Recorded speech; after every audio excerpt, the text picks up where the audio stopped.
السلام علیکم ورحمۃ اللہ وبرکاتہ۔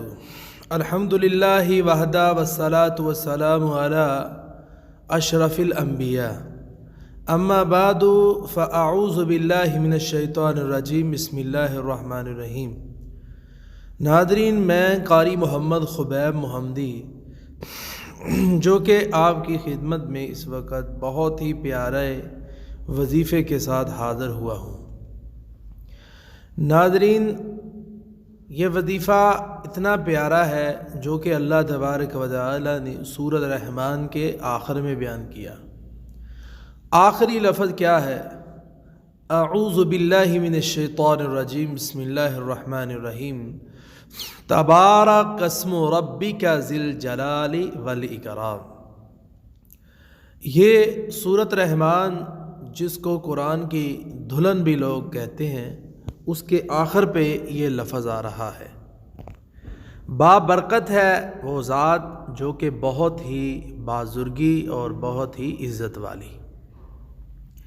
اللہ کو بزرگی اور عزت والی ذات کہنا بہت بڑا شرف ہے۔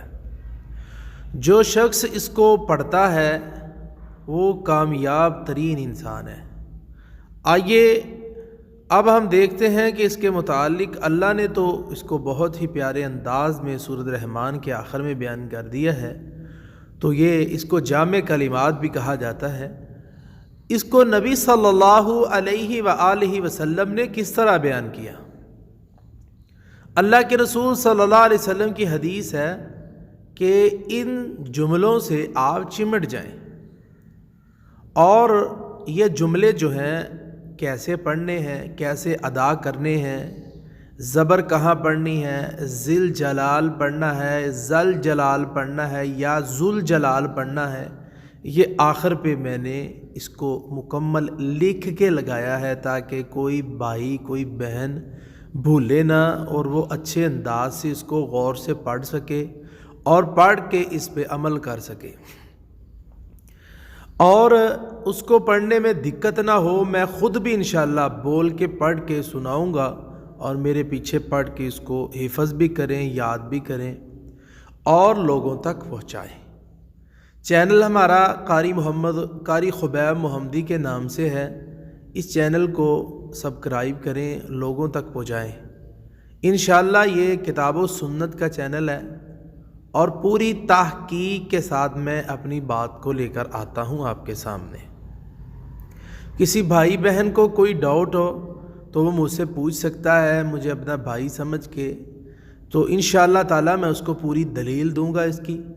اور جو چیز خالص ہوتی ہے بھائیوں بہنوں، اس چیز کا اثر لازمی ہوتا ہے، وہ چاہے ایک مرتبہ پڑھی جائے چاہے 1000 مرتبہ پڑھی جائے، وہ اپنا اثر رکھتی ہے، کیونکہ وہ جملہ آسمانوں سے اترا ہوتا ہے اور نبی کے سینے سے نکلا ہوتا ہے، زبان سے نکلا ہوتا ہے، اور زبان بھی محمد صلی اللہ علیہ وسلم کی زبان نبوت سے جملہ باہر آیا ہوتا ہے۔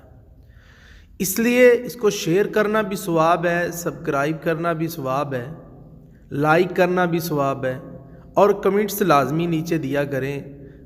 یوٹیوب پہ جب آپ سنیں تو نیچے لازمی کمنٹس کریں، سبحان اللہ یا السلام علیکم، یا کوئی سوال بھی لازمی کیا کریں، تعداد پوچھ لیا کریں، یا میرے نمبر پہ واٹس ایپ کر کے مجھ سے پوچھ لیں۔ انشاءاللہ تعالی میں آپ کے سوالوں کا لازمی جواب دوں گا، طریقہ بھی بتاؤں گا اور اس کے فائدے بھی بتاؤں گا۔ تو یہ لیجئے، آپ کے سامنے لکھا ہوا آ گیا، میں واقعہ سنا دیتا ہوں۔ دعا میں اللہ تعالیٰ کو یا ذل جلال والاکرام کہہ کر پکارنا۔ نبی اکرم صلی اللہ علیہ وسلم نے ایک شخص کو دعا میں یہ کہتے ہوئے سنا، یا ذل جلال والاکرام، اے عزت و جلال کے مالک۔ تو آپ صلی اللہ علیہ وسلم نے اسے فرمایا، اللہ سے مانگو، اب تیری دعا قبول ہوگی۔ گارنٹی کون دے رہا ہے؟ نبی صلی اللہ علیہ وسلم۔ اس کو پڑھتے ہوئے اللہ کے رسول صلی اللہ علیہ وسلم نے سن لیا۔ اس نے کتنی مرتبہ پڑھا دعا میں یہ ثابت نہیں ہے، صرف اتنا واقعہ ثابت ہے کہ پڑھتے ہوئے اللہ کے نبی نے سن لیا۔ تو آپ اس کو 1 مرتبہ پڑھیں، 100 مرتبہ پڑھیں، زیادہ پڑھیں، اور یہ حدیث صحیح ہے، حسن ہے، اور ترمذی کی حدیث۔ حسن کا معنی صحیح حدیث ہی ہوتا ہے۔